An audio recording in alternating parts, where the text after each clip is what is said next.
Veto के एक तरफा इस्तेमाल से गुस्साए भारत की दहाड़ ने पूरे संयुक्त राष्ट्र को हिलाकर रख दिया। वीटो पावर में बदलाव या इसे खत्म करने की बात ने ही पूरी दुनिया को हैरानी में डाल दिया है। संयुक्त राष्ट्र सुरक्षा परिषद की स्थायी सदस्यता और उसके वीटो पावर को लेकर भारत ने बड़ा बयान दिया है। संयुक्त राष्ट्र में भारत के स्थायी मिशन के कांसल प्रतीक माथुर ने दो टूक शब्दों में कहा कि जहां तक वोटिंग के अधिकार की बात है तो या तो सभी देशों के साथ एक जैसा व्यवहार किया जाना चाहिए, नए सदस्यों को भी वीटो का अधिकार मिलना चाहिए। This privilege of using the veto has been vested to only 5 members.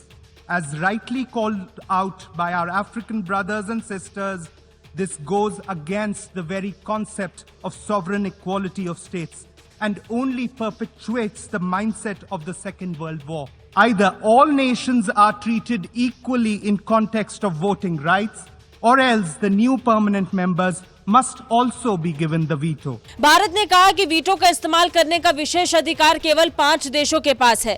ये देशों के संप्रभु समानता की अवधारणा के खिलाफ है।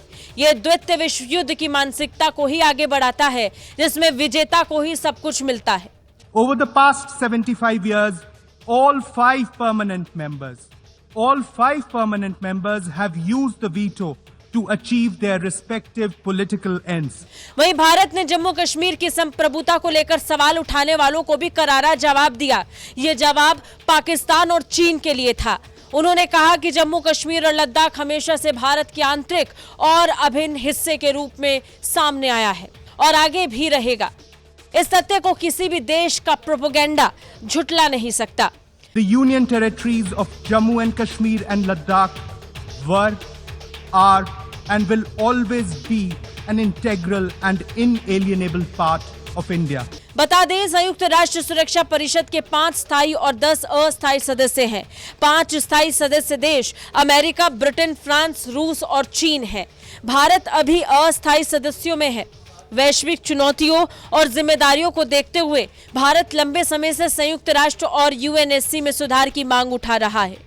भारत खुद को स्थायी सदस्यता देने की मांग मजबूती से उठाता रहा है। प्रधानमंत्री मोदी भी कई बार ये कह चुके हैं कि अंतर्राष्ट्रीय जरूरतों और स्थितियों को देखते हुए यूएनएससी में सुधार करने की जरूरत है।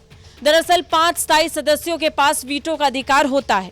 यूएनएससी में लाए गए किसी प्रस्ताव पर यदि कोई स्थायी सदस्य देश वीटो कर देता है तो ये प्रस्ताव खारिज हो जाता है। वीटो किसी प्रस्ताव को अस्वीकार करने का अधिकार देता है। किसी प्रस्ताव को पारित करने के लिए 5 सदस्यों की सहमति जरूरी होती है।